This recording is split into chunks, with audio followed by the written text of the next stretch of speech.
Welcome back to my channel. Today we're going deeper than ever before. Inside the courtroom where the truth about the Brown family's finances has finally come crashing into the light. This isn't just another sister wives rumor. This is the story of betrayal, luxury, and a $120,000 secret that has left fans speechless. They called it the Tale of Two RVs. One, a modest fifth-wheel Janelle Brown bought with her own hard-earned money, sitting crooked on the dusty plains of Kody Pass. The other, a top-of-the-line luxury RV, complete with a fireplace, king-sized bed, and 3 slide-outs, resting comfortably beside Robyn Brown's million-dollar mansion. And the most shocking part? That luxury RV wasn't bought by Robyn or Kody. It was bought using family business money, the same account Janelle, Christine, and Mary had been contributing to for years. For so long, viewers asked, where does all the family money go? We saw Christine crowdfunding for her daughter's surgery while Robyn browsed million-dollar listings. We saw Janelle scraping together rent money while Kody and Robyn lived in comfort. And now we finally have proof, receipts, court filings, and legal testimony revealing what insiders are calling the adult-child asset scam. The story starts in 2021. Janelle, exhausted from years of waiting, moves onto Kody Pass, determined to make her dream a reality. She buys her own modest RV. No luxury, no help from Kody, just grit, independence, and faith that one day the land she invested in would finally become a home. Meanwhile, only a few miles away, behind the gates of Robyn's mansion, another RV appeared. Not the dusty kind. A $120,000 Keystone Fusion 424, a rolling palace with full utilities, Wi-Fi, and climate control. And it wasn't going anywhere. It was parked there permanently for one person, Dayton Brown, Robyn's adult son. But when Janelle's financial team began to dig through the books of Brown Family Entertainment LLC, one line item stopped them cold. A major purchase from an RV dealership, listed not under Kody or Robyn but under the LLC itself. Meaning it wasn't a private expense. It was a business expense. A luxury vehicle paid for with the collective family funds. Janelle was furious and heartbroken. For years, she'd poured money into that LLC, believing it was for the good of all the wives and kids.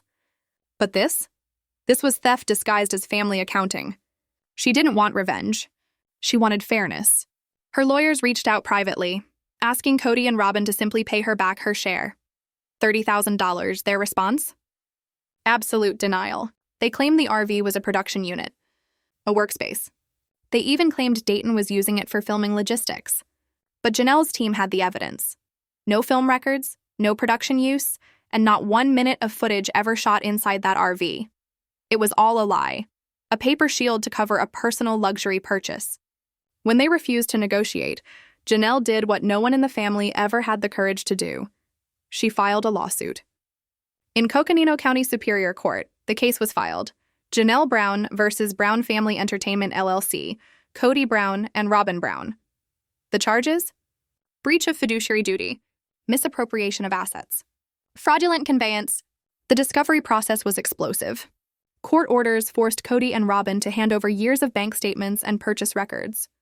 And what they revealed painted a disturbing pattern. Lavish vacations, designer shopping sprees, and endless personal charges, all run through the family business account. But the RV was the centerpiece. The smoking gun. Kody and Robyn's defense? They claimed Dayton needed the RV for therapeutic reasons, that it was part of his transition to adulthood, and the family merely supported that need through their LLC. They even argued he was an unofficial production assistant. But the judge wasn't buying it, and neither was the public. For Janelle, this case became about so much more than money. It was about 30 years of feeling invisible. It was about watching her children struggle while others thrived off the same pool of funds. It was about integrity, and the courage to finally stand up and say, enough. Because on one side of Kody Pass stood a dusty, sun-beaten trailer, bought with love, sweat, and sacrifice. And on the other side, a gleaming luxury RV, bought with deception and entitlement. 2 trailers, 2 women. One truth finally dragged into the light of justice. Stay tuned, because the next phase of this trial could change everything we thought we knew about the Brown family's empire. And as always, I'll be here, connecting the dots, revealing what they don't want you to see. Janelle wasn't just suing for her share of an asset. She was suing for validation, for dignity, For 30 years of loyalty that had been trampled beneath the weight of favoritism and deceit. What began as a quiet legal filing had now become a full-blown reckoning, a spiritual and financial confrontation that the world would soon witness. The courtroom was hushed on the morning of the trial. The Cookino County Superior Court had never felt so heavy with anticipation. Fans, reporters, and even former family friends filled the back rows, whispering among themselves, waiting for the moment when the truth about the Browns' finances would finally be exposed.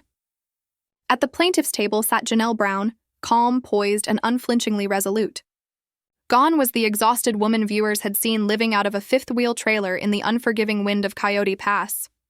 In her place sat a woman reborn, a mother, a provider, and a business partner demanding justice for decades of betrayal. Flanking her were two sharp-eyed attorneys dressed in tailored charcoal suits, flipping through thick binders of evidence. Across the aisle, the picture was entirely different. Kody Brown, visibly tense, shifted in his chair, his jaw tightening as he tugged at his tie, a nervous tic that betrayed his brewing anger. His eyes darted from the judge to the gallery, scanning the faces like a man trapped in his own collapsing empire. Beside him, Robyn dabbed delicately at her eyes with a tissue, her voice soft, her posture fragile, a familiar act that had once melted hearts on television. But here, in this courtroom, no camera crew was waiting to edit her tears into sympathy. There would be no background music, no producer to shape perception. Here only the truth mattered. Janelle's lead attorney, a no-nonsense litigator named Porter, stood and approached the bench with deliberate precision. Her voice was cool, composed, and surgical. "Your Honor," she began, "this case is not about emotion. It's not about reality television. It's about betrayal, financial betrayal, and the deliberate misuse of funds belonging to every member of a family partnership." She paced slowly, her heels echoing on the marble floor. "For decades, my client contributed to Brown Family Entertainment, LLC, a partnership built on trust, faith, and shared income. It was the collective wallet of a spiritual family. Every dollar earned from the show, every investment in their shared property, every ounce of labor was meant to benefit all wives and all children equally. But that trust," she paused, letting the silence hang like a guillotine, "was violated." Then came the first bombshell. From a sleek evidence folder, Porter produced a certified bill of sale, crisp, official, and devastating. Holding it up for the court, she declared, "This is a record of a purchase made by Brown Family Entertainment, LLC, not by Kody Brown, not by Robyn Brown. A total of $117,850 was spent on a 2020 Keystone Fusion RV, a luxury home on wheels that was never used by the business, never used by the family, and never left one woman's property." Her voice sharpened. "The defendants took partnership money and used it to buy a private residence, a luxury apartment, for Mrs. Brown's adult son, Dayton. My client was never informed. She never consented. And when she discovered the truth, she was told it was a business vehicle." A low murmur rippled through the courtroom. Kody clenched his jaw, whispering something to Robyn, who shook her head and stared down at her tissue. But Porter wasn't finished. "Our team didn't stop at paperwork," she continued. "We conducted a 6-month investigation. We tracked the location of this so-called company vehicle using GPS data, satellite imaging, and sworn neighbor testimony. The evidence will show that this RV never moved, not once. It was permanently stationed beside Mrs. Brown's $1 million home. It was not a production unit. It was not a business asset. It was a private residence, funded by the very family they deceived." The audience gasped as the attorney motioned toward a large screen where photos began to appear. Satellite images showing the RV, month after month in the exact same position. "This," she said, pointing with a laser pen, "is a symbol of deceit.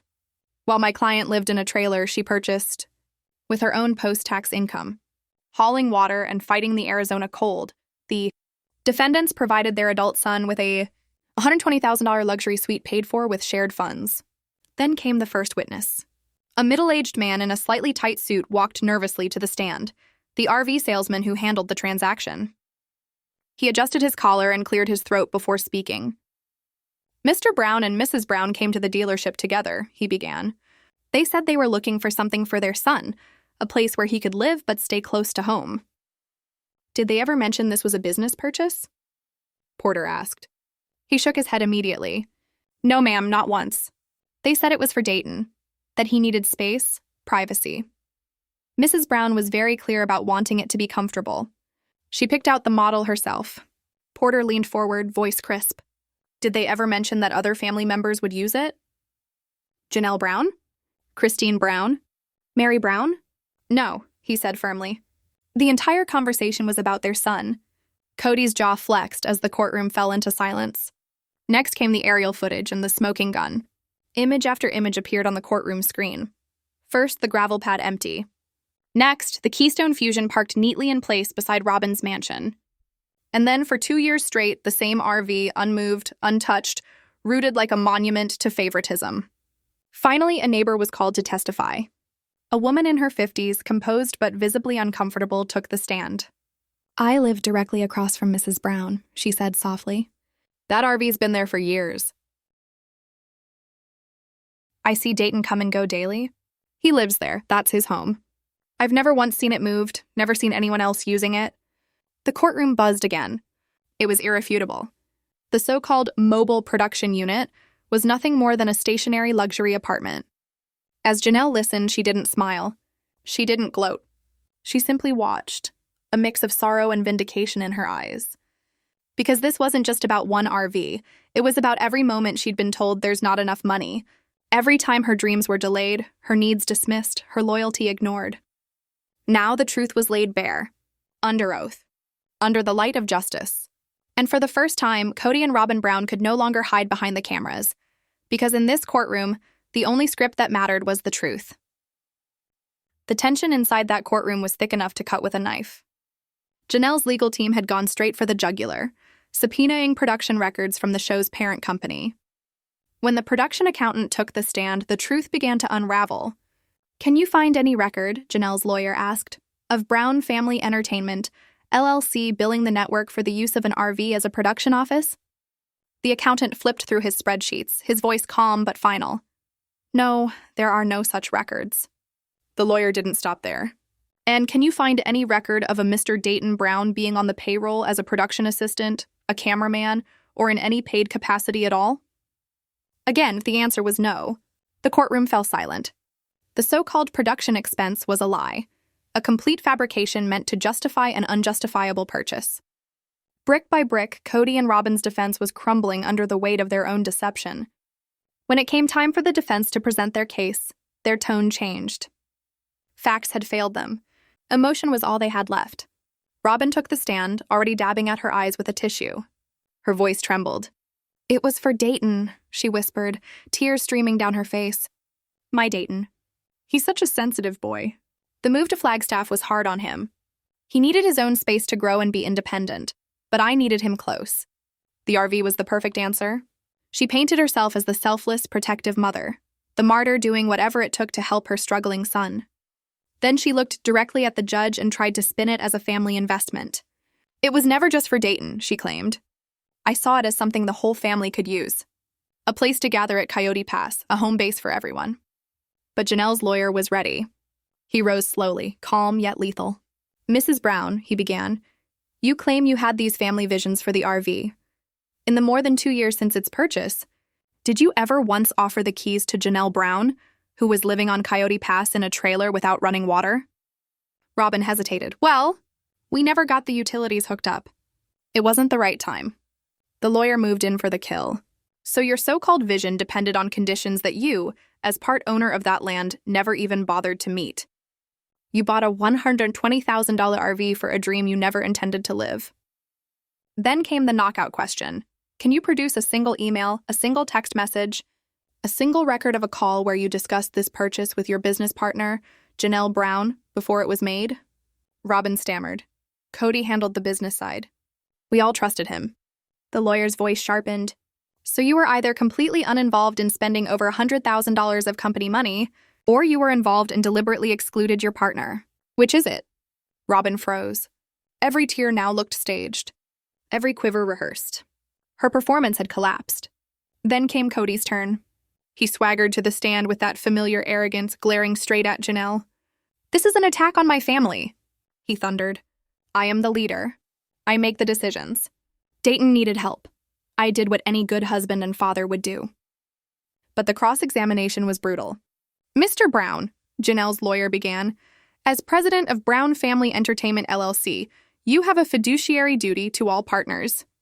How does purchasing a depreciating asset, an RV, for the exclusive rent-free use of one adult child benefit the partnership as a whole? Kody tried to deflect. It kept the family together. It kept Robyn happy. The lawyer shot back. So you used LLC funds partially owned by Janelle, Mary, and Christine, to keep Robyn happy? The courtroom was frozen. Kody wasn't running a family business. He was running a personal bank for Robyn. Then the final blow came. Mr. Brown, the LLC owns the RV. That means Janelle Brown owns 25% of it. Do you believe it's acceptable to deny a partner access to an asset she legally co-owns? Kody snapped. She never asked. The lawyer's voice cut through the air. Because she never knew. You and your wife hid it from her. Isn't that the truth, Mr. Brown? Silence. Kody's face went pale. There was nothing left to say. A week later, the judge delivered his ruling, and he did not hold back. He called the RV purchase a shocking and deliberate act of financial sabotage. Reading from his judgment, he declared, "This was not an investment. This was a gift. A blatant and deceptive transfer of communal funds to benefit one child, while another partner lived in hardship on the very land this asset was meant for." His ruling was swift and clear. The RV's purchase value, $120,000. Janelle's rightful 25% share, $30,000, plus interest from the date of purchase. Justice at long last had been served. And for Kody and Robyn, the cost of deceit had finally come due. What just happened in that courtroom is something the TLC cameras will never show you. Because when the gavel came down, it didn't just end a case. It shattered the last illusion of Kody and Robyn's financial empire. The judge ordered them to pay Janelle's full legal fees, over $20,000, plus a total judgment exceeding $50,000. And because the RV, the so-called family asset, couldn't be divided, Kody and Robyn were ordered to pay Janelle the entire amount in cash within 60 days. That's when the real panic began. Sources close to the Brown family tell us that Kody and Robyn don't have that kind of liquid cash. Their LLC accounts are drained. Their so-called investments have vanished into lifestyle expenses and endless legal bills. They're now facing the humiliating reality of having to sell personal possessions just to pay off Janelle. And here's where the irony hits hard. The woman who allegedly redirected family funds to buy her son a luxury RV is now being forced to pawn her own luxury items, her jewelry, her designer handbags, even her beloved Precious Moments figurine collection. For years, Robyn lived in the comfort of other people's sacrifices. Now she's learning what that comfort cost. For Janelle, this wasn't just about the money. It was vindication.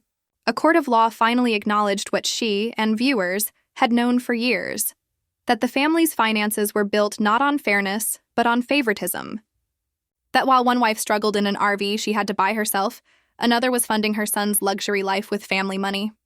This verdict didn't just expose a financial scam, it buried the dream of the plural family once and for all. The fantasy is dead. The illusion is over. And this judgment is the final nail in its coffin. According to our courthouse insiders, the scene right after the verdict was a study in opposites. Janelle walked out quietly, no gloating, no celebration, just a woman who had fought for justice and finally won. She looked relieved. Meanwhile, Kody and Robyn stormed out, faces tight with fury and disbelief. Kody's rage was palpable. His authority, his pride, his image as patriarch shattered in public. And Robyn? Her tears weren't manipulative this time, they were real. Because this wasn't a scripted episode. This was her reality collapsing. That night inside their mansion, chaos erupted. Kody reportedly paced the floors in a rage, rewriting the story in his head, painting himself as the victim, the misunderstood hero, the man betrayed by the system. He ignored the evidence, the testimony, the receipts. Because facing the truth meant admitting he was wrong. Robyn, on the other hand, spiraled into panic. The judgment wasn't against an LLC, it was against her. She kept asking, how can they do this to us? We did this for our son. But the truth was simple.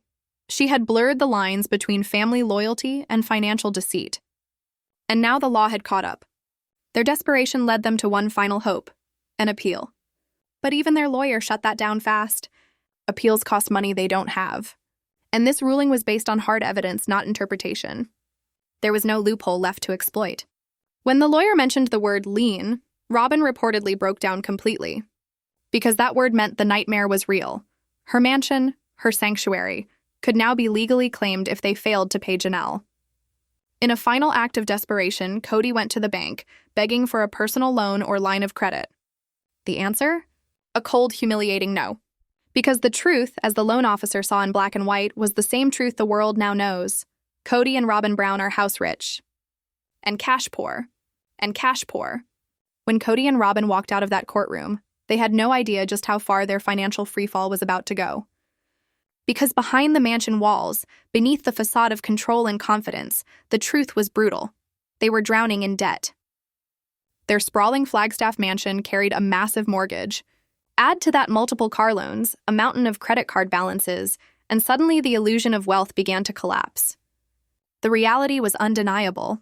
The Brown family's financial empire wasn't built on stability or strategy. It was built on television money, and that house of cards was beginning to sway. Ratings were slipping. The family was fractured, and TLC's checks were no longer enough to support Kody and Robyn's lavish lifestyle. When they went to the bank hoping to secure a personal loan or line of credit, the response was immediate and humiliating. Denied. The bank saw what the world is now seeing, that Kody and Robyn Brown were a bad financial risk. But this is where the story turns darker and far more revealing. Because with the bank doors slammed in their faces, Kody and Robyn turned to the one person they had always been able to manipulate, Mary Brown. Our insider source provided a detailed account of a phone call that took place just 2 weeks after the verdict. But this wasn't a call of apology or reconciliation. It was a call of desperation. Kody led the conversation, spinning a familiar web of manipulation. He told Mary that Janelle was on a warpath, trying to bankrupt the family out of spite. He painted Janelle as the aggressor, the destroyer of the family's legacy. Then came Robyn. Her voice trembling, she allegedly said, "I don't know what we're going to do, Mary. Janelle's lawyers are going to take our home. Solomon and Ariella could be homeless." The emotional manipulation was textbook. They weren't asking Mary to help with a legitimate debt. They were trying to weaponize guilt, fear, and maternal sympathy. They begged Mary to loan them $60,000 from her personal business funds, promising to pay her back when things turned around with the show. What they didn't count on was that Mary had changed. For years, she had been Kody and Robyn's financial safety net, propping them up emotionally and financially, all while being cast aside. But this time, Mary saw it for what it was, another attempt to drain her dry. Hearing them demonize Janelle, a woman she had recently grown closer to, was the final straw. She knew the details of the RV scandal. She knew where the money had gone. And she finally saw the situation with crystal clarity. This wasn't about saving the family. It was about enabling Kody and Robyn's bad behavior one last time. So Mary's answer was calm, steady, and final. "I'm sorry you're in this position," she told them, "but my finances are my own now. I can't help you." That single line shattered decades of manipulation. Kody exploded. He reportedly unleashed a tirade of verbal abuse, calling Mary selfish, disloyal, and claiming this was the final nail in the coffin of their spiritual marriage. But for the first time, the emotional blackmail didn't work. The threats didn't land. Mary had broken free. It was a quiet but powerful moment of victory, not in a courtroom, but in her soul. She had finally stopped funding her own abuse. Meanwhile, word of Janelle's legal win spread quickly through the Brown family, and the reactions were telling. Christine, we're told, was ecstatic. This wasn't just about money, and it was about principle. Christine had walked away from her marriage with little more than peace of mind. But watching Janelle fight and win gave her a deep sense of vindication. It confirmed what she had always known, that all the family's resources had been funneled toward one household, Robyn's. Sources say Christine and Janelle shared a long, celebratory dinner, toasting to new beginnings and to justice finally served. Their bond, once strained by polygamy's imbalance, had now transformed into genuine sisterhood, forged in truth, not manipulation. Janelle's children were equally proud. Gabe and Garrison, who had endured their own heartbreaks with Kody, saw this as the moment the world finally caught up to what they had been saying for years. Their father had abandoned them for Robyn's household. The $120,000 RV wasn't just a vehicle, it was a symbol of abandonment. To them, their mother wasn't just a survivor, she was a warrior. She had faced the patriarch in court, presented the truth, and won. Their text messages, sources say, were filled with pride, love, and admiration. Janelle's quiet strength had become the family's rallying cry. But what came next revealed just how deep the deception really went. Through the lawsuit's discovery process, Janelle's lawyers uncovered a goldmine of financial misconduct. 5 years of records from Brown Family Entertainment, LLC exposed a disturbing truth. The family's corporate account had been used as a personal piggy bank for Kody and Robyn. The details are staggering. Thousands of dollars charged to high-end retailers like Victoria's Secret. Robyn claimed they were wardrobe expenses for the show. Multiple bills from expensive restaurants on nights when no filming took place. Those business dinners were, in reality, Kody and Robyn's personal date nights, paid for with family money. Even more shocking, payroll payments to Robyn's niece for childcare, despite Robyn already having a full-time nanny. Double-dipping the family funds, enriching her own relatives. And then there were Kody's indulgences, memberships at exclusive gun clubs, firearm accessories, and maintenance on his luxury sports car, all hidden under vague categories like travel or equipment. The portrait that emerged was damning. This wasn't a family business. It was a private slush fund built to maintain Kody and Robyn's comfort while the other wives were told to tighten their belts. The RV wasn't a mistake. It was the final glaring proof of years of financial infidelity. With the 60-day payment clock ticking and no money left, Kody and Robyn were finally forced to confront the unthinkable, liquidating their personal assets. And this is where the story turns into poetic justice. Robyn, the self-proclaimed moral compass, the woman who surrounded herself with tokens of purity and family devotion, began selling off her treasures. She made quiet trips to pawn shops and luxury consignment stores in Flagstaff and Scottsdale, trading in her handbags and jewelry for cash. But the most humiliating sale of all? Her Precious Moments figurine collection. Those little ceramic symbols of innocence and faith, now listed online by the very woman who once called herself the family's heart. Excellent condition, make your best offer. It wasn't redemption. It was repayment, a court-ordered reckoning. Even then, it wasn't enough. With only a week left, Kody and Robyn were still short. And so, in a moment dripping with irony, Kody made the ultimate sacrifice. He sold his truck. Not just any truck, his prized diesel Ford F-350 dually. The same one he had paraded around Flagstaff as a symbol of power and masculinity. The very truck that towed Dayton's luxury fifth wheel. To pay the debt caused by that very RV, Kody had to sell the only vehicle capable of moving it. You couldn't script irony more perfectly. The sale was rushed, desperate, and humiliating.